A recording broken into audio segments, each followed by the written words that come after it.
Assalamualaikum warahmatullahi wabarakatuh. Perkenalkan, nama saya Renaldi Nesito dengan NPM 2111717. Di sini saya akan menjelaskan tentang proses manajemen strategi, yang mana adalah tugas mata kuliah dari manajemen strategi. Oke, yang pertama kita akan membahas mengenai apa sih itu proses manajemen strategi. Oke, proses manajemen strategi adalah seperangkat lengkap komitmen, keputusan, dan tindakan yang diperlukan bagi perusahaan untuk mencapai daya saing, strategi, dan mendapatkan pengembalian di atas rata-rata. Tahapannya itu biasanya terdiri dari analisis situasi, terus ada juga perumusan strategi, ada juga implementasi strategi, dan ada juga yang terakhir evaluasi strategi. Selanjutnya saya akan membahas mengenai tentang cakupan perumusan apa saja sih yang ada di perumusan manajemen strategi ini. Yang pertama, objek yang akan dikerjakan. Yang kedua, objek usaha yang akan ditinggalkan. Yang ketiga, mengalokasikan sumber daya baik itu finansial ataupun non finansial. Yang keempat, memutuskan apakah dibutuhkan sebuah pengembangan aktivitas ataukah diversifikasi produk. Yang kelima, memutuskan pasar domestik atau internasional. Yang keenam, dibutuhkan merger atau akuisisi apa tidaknya produk tersebut. Yang keenam, menghindari dari akuisisi perusahaan oleh perusahaan asing. Karena itu, perusahaan yang memiliki sumber daya yang tak terbatas, maka sebuah strategi harus berani untuk memutuskan suatu alternatif yang bisa memberikan dampak positif yang terbaik supaya memberi keuntungan semaksimal mungkin bagi perusahaannya tersebut.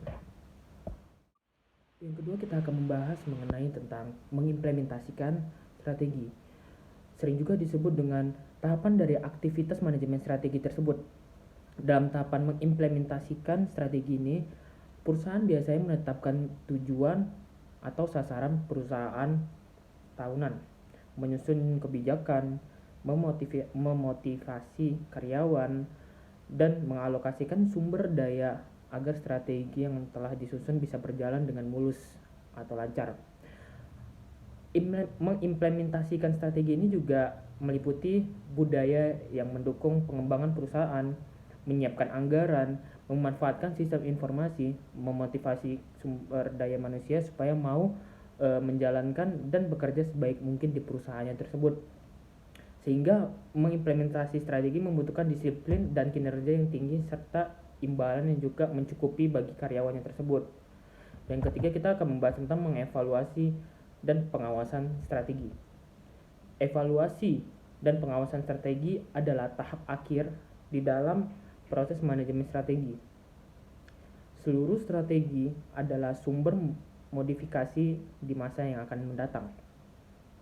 Sebab berbagai faktor baik eksternal maupun internal di dalam perusahaan terus mengalami sebuah perubahan. Evaluasi strategi meliputi beberapa hal. Yang pertama, mereview faktor-faktor eksternal dan internal yang merupakan dasar bagi setiap strategi yang sedang dijalankan. Yang kedua juga mengukur kinerja dari karyawan yang sudah dijalankan, apakah kinerja mereka bertambah naik ataupun turun. Yang ketiga, mengambil sebuah tindakan perbaikan apabila terjadi ketidaksesuaian.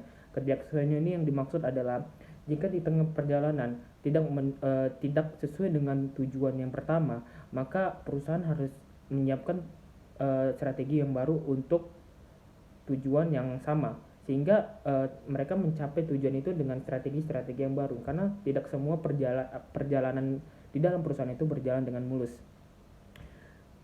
Yang terakhir adalah evaluasi strategi. Evaluasi strategi ini sangat dibutuhkan juga bagi perusahaan, di mana kesuksesan usaha yang dimiliki saat ini bukan menjadi keberhasilan yang akan datang.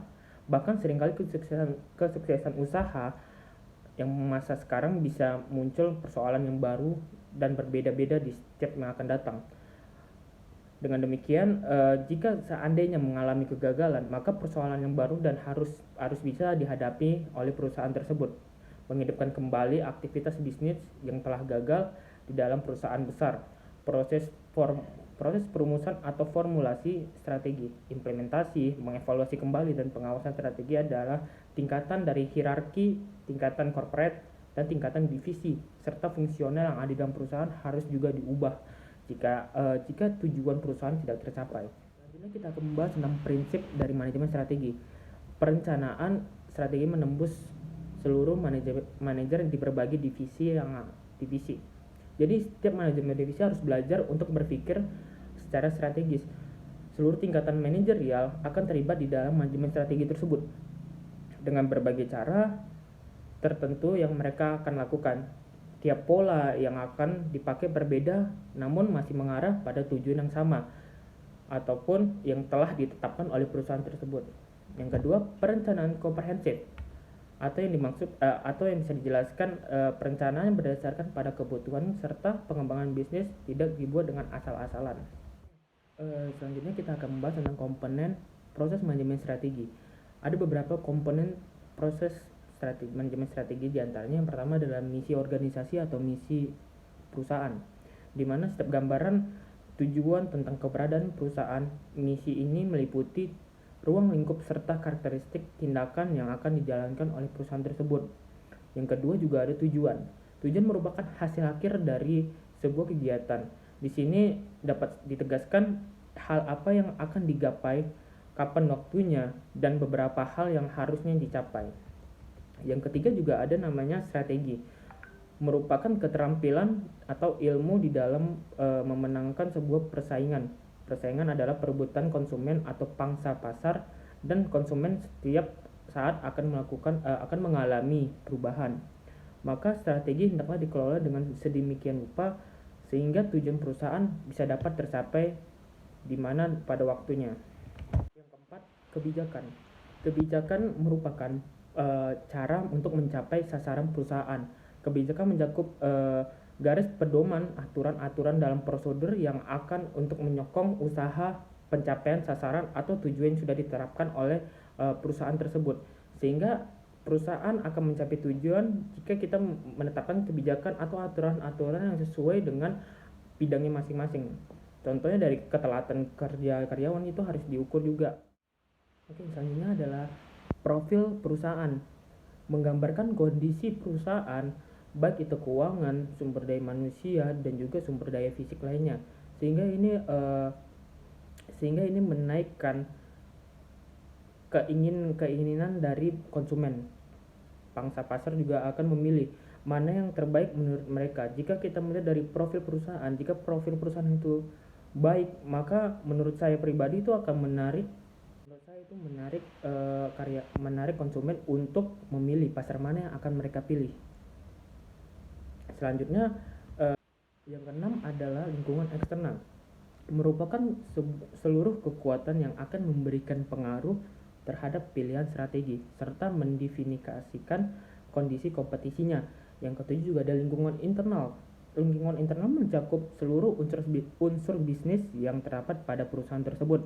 Yang kedelapan ada juga namanya analisa strategi dan pilihan. Hal ini bertujuan untuk kepada keputusan dalam investasi untuk masa yang akan mendatang. Yang kesembilan juga ada strategi unggulan, di mana merupakan rencana umum serta komprehensif atas semua aktivitas utama yang ditujukan pada usaha untuk pencapaian sasaran dalam lingkungan yang bersifat dinamis.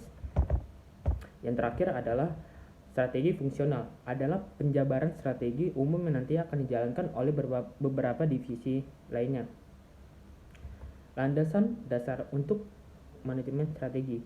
Manajemen strategi harus bisa menganalisis fungsi utama dari bisnis yang ada dan mengerti cara mempengaruhi suatu proses manajemen strategi dan mengetahui bagaimana cara mengintegrasikannya.